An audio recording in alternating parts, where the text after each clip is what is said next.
Healing begins where attachment ends. Letting go of someone who hurt you is the first act of healing and self-empowerment. You know, there comes a time in life when you have to stop holding on to people who have already let go of you. And I know that sounds simple, but it's not easy. We're wired as human beings to bond, to connect, to attach ourselves to people, especially those we've loved deeply. But let me tell you something real. Healing doesn't begin until that attachment ends. And not just physically, but emotionally, spiritually, mentally. You can walk away from a man, but if you're still checking his social media, still replaying the last argument in your head, still wondering if he's thinking about you, you're still holding on. And you're delaying your healing. Attachment is not love. It's often fear wearing the mask of love. Fear of being alone, fear of starting over, fear that maybe, just maybe, you won't find something better. But the truth is, the moment you begin to erase the emotional fingerprint of someone who mistreated you, that's the moment your soul begins to breathe again. And that's where the real healing starts. See, too many of us are stuck because we confuse our emotions with our identity. Just because it hurt doesn't mean it belongs to you. Just because you miss him doesn't mean you need him. There's a difference between grief and belonging.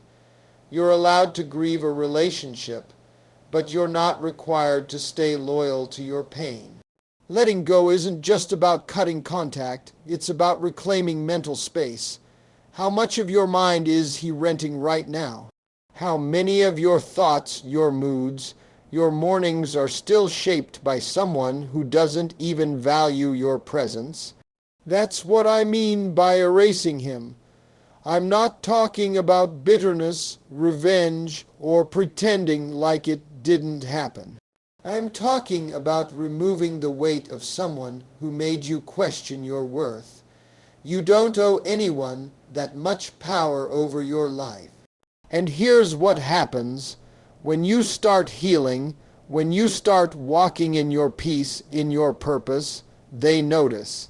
Oh, they may not say it, but trust me, they feel it. Because regret isn't always loud. Sometimes it's silent. Sometimes it comes when they see you glow up, and they realize they lost someone who would have stood beside them in their darkest moments. But here's the truth. This isn't about making him regret it. That's just a bonus. This is about making you whole. You have to understand the act of erasing someone isn't a punishment to them. It's a gift to yourself. It's you saying, I refuse to carry this pain into my future. You deserve relationships that honor you, people who see you, and love that doesn't leave you questioning your value every other week. And the sooner you let go of what isn't meant for you, the quicker what is meant for you can find you. You can't step into the next chapter of your life if you're still rereading the last one. Close the book, tear the page if you must, but move on, heal, build, love yourself enough to start again, because healing doesn't begin when they apologize. It begins when you finally accept that you deserve better, and you decide from the deepest place of self-respect to never settle for less again. Erase him completely, not to hurt him, but to heal you. Self-worth is not negotiable when someone disrespects your value. Removing them is a declaration of self-worth. Let me tell you something that changed my life the day I understood it. Your self-worth is not up for negotiation. Not for love, not for attention, not for someone who says they'll change next time, not for anybody. The moment you start bargaining with your value, you've already stepped out of alignment with your purpose. And that's where heartbreak begins, not just from others, but from yourself. Because deep down, we always know when we're settling. We always know when we're shrinking just to stay close to someone who doesn't see us. See, people treat you based on the price tag you put on yourself. If you walk around acting like your value is on sale, trust me, folks will treat you like a discount. But when you carry yourself with the dignity, the presence, the confidence of someone who knows what they bring to the table, you don't just attract better, you repel what no longer serves you. Here's the thing though, self-worth doesn't mean arrogance. It's not about being better than anyone else. It's about refusing to be treated as less than who you are. And the mistake most people make is thinking that love should cost you something, that you have to prove your worth, earn someone's commitment, tolerate disrespect in the name of loyalty. But that's not love, that's survival mode wrapped in emotional confusion. Real love sees your value and protects it. It doesn't test your limits. It doesn't belittle your dreams or weaponize your weaknesses. And if someone can't meet you with respect, then their presence in your life becomes a debt, not a gift. You don't prove your worth by staying. You prove it by leaving when you're being devalued. That's where real strength lies, in the walk, the way. In the silence that says, I love myself too much to be treated like I'm average. And I know what you might be thinking. What if I leave and no one better comes along? What if I end up alone? But here's what I've learned. Being alone with your dignity is 1,000 times more powerful than being together with someone who diminishes you. You can't build a future with someone who doesn't even respect your present. And every time you excuse bad behavior, every time you lower your standard just to keep someone, you're making a statement to yourself that your needs don't matter, that your boundaries are flexible, that your love can be taken for granted. You want to know when people really start regretting losing you. It's not when you cry. It's not when you beg. It's when you rise. It's when you stop explaining yourself. When you stop overcompensating. When you stop chasing the apology and instead live like someone who's already whole because you are. So when I say erase him, I don't mean out of anger. I mean out of honor. Honor yourself. Honor your growth. Honor the version of you that refuses to be defined by someone else's inability to love you the right way. That's not pride, that's principle, because the truth is, the people who matter will never ask you to compromise your value to stay close to them. And the ones who do, they were never meant to walk with you in the first place. Know your worth, and once you do, never settle for less again. Peace is louder than revenge. Inner peace is the most powerful way to make someone regret losing you. It speaks through your silence and growth. Let me say this loud and clear. Peace will always be louder than revenge. Now, I know we live in a world that glorifies the clapback, the watch me win so you regret losing me kind of mentality. And yeah, I get it. The ego wants that. The ego wants the last word. The ego wants to flex and say, look what you missed out on. But let me tell you something from a deeper place. True power isn't loud, it's calm. It's centered. It's unbothered. Revenge is reactive. It's emotional. It pulls you into the same level as the person who disrespected you. And when you stoop to that level, even if you think you're winning, you're actually still entangled in the drama. You're still caught in a loop where your moves are being driven by their memory, their mistakes, their actions. That's not power, that's prison. Peace, on the other hand, is proactive. It's quiet confidence.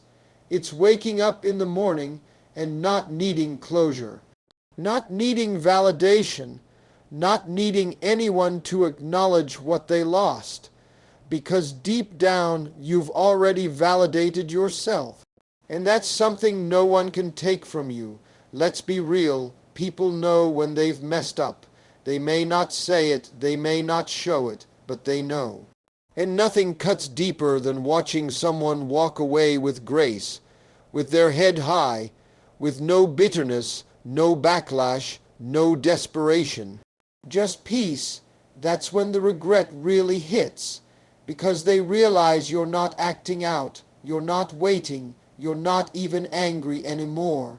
You're done, and not done out of hate, done out of self-respect. When you choose peace, you're saying, I'm not going to let this situation shape me into something I'm not.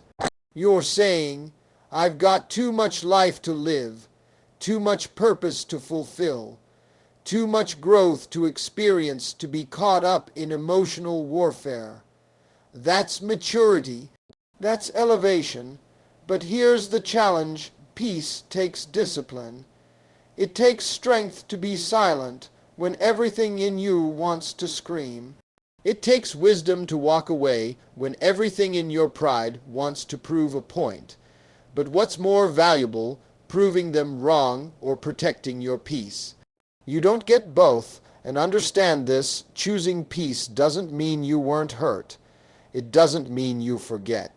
It means you've decided to prioritize your healing over their recognition.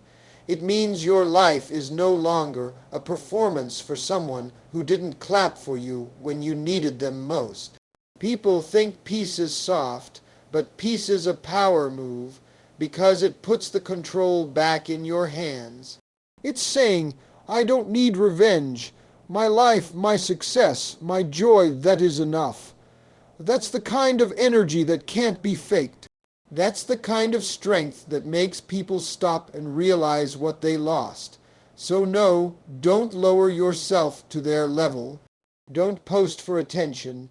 Don't beg for closure. Let your energy speak for itself. Let your silence be your answer.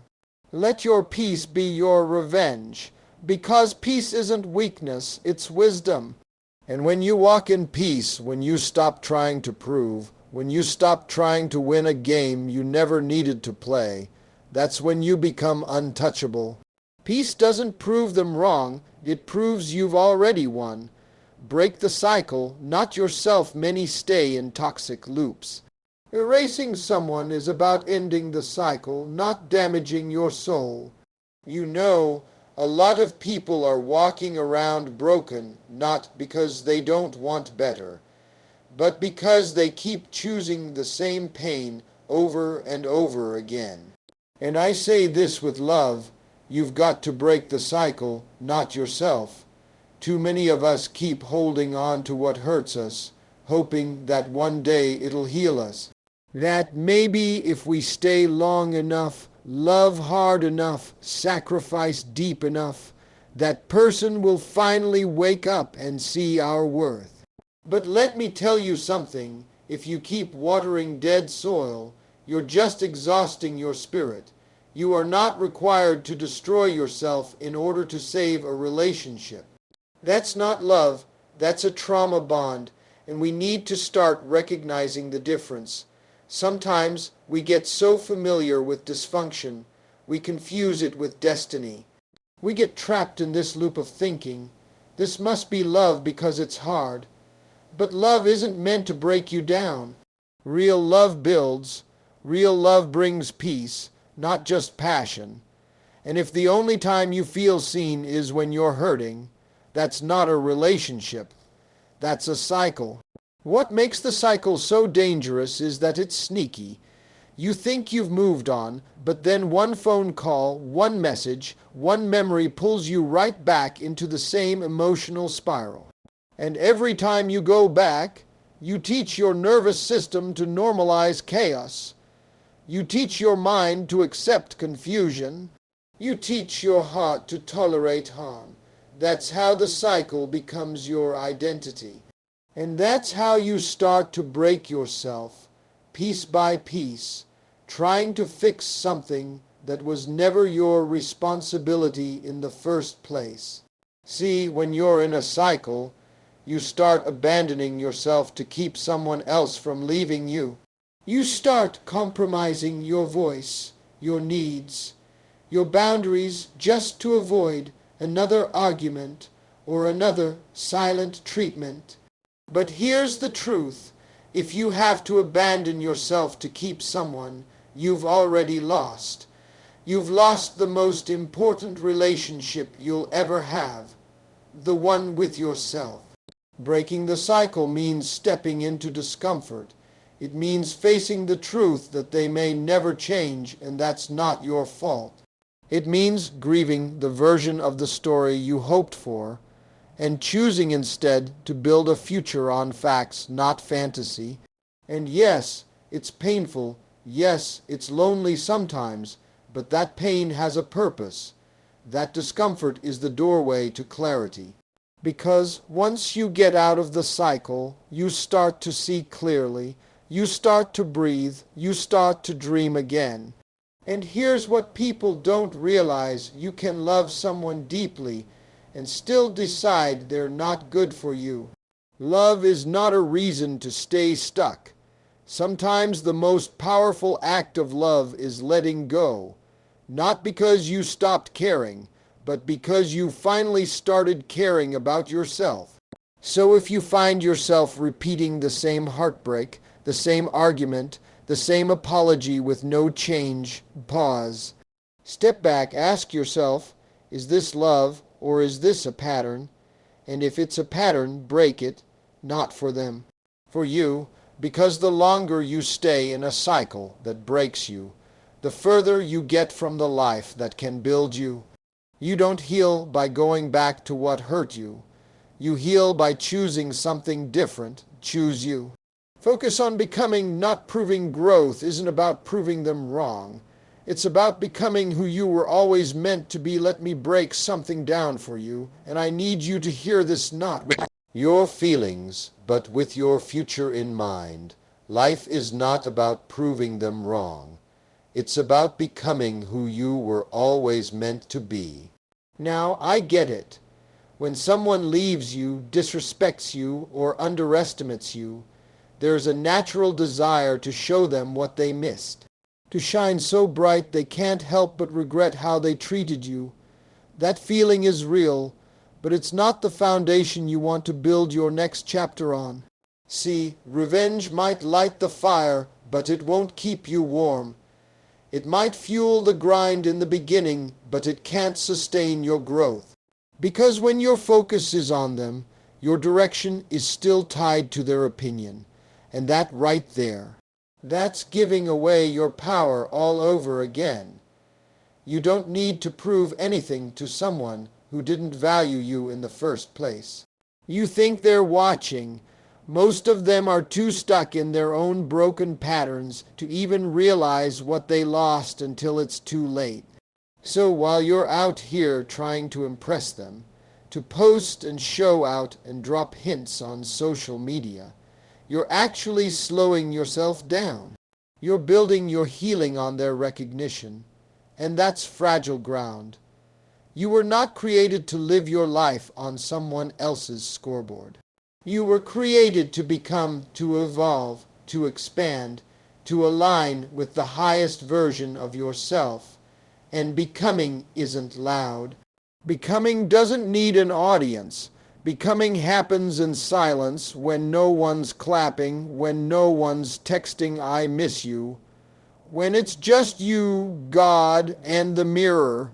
That's when the real work starts. And I'm telling you, when you shift your energy from proving to becoming, everything changes. You stop chasing and you start attracting. You stop performing and you start building. You stop looking back and you start moving forward with purpose, with clarity, with power. The truth is, trying to prove someone wrong means they're still at the center of your story. But when you focus on becoming, you step into authorship. You write your own ending. You decide what this season will mean, what this pain will produce, and what kind of person you'll become because of it. Listen, they may never apologize. They may never admit they were wrong. But that's not your job to fix. Your job is to become so healed, so whole, so elevated, that they can't even access you anymore. Not because you're petty, but because you've grown beyond the version of yourself that ever would have tolerated them. You're not in competition with them, you're in alignment with you.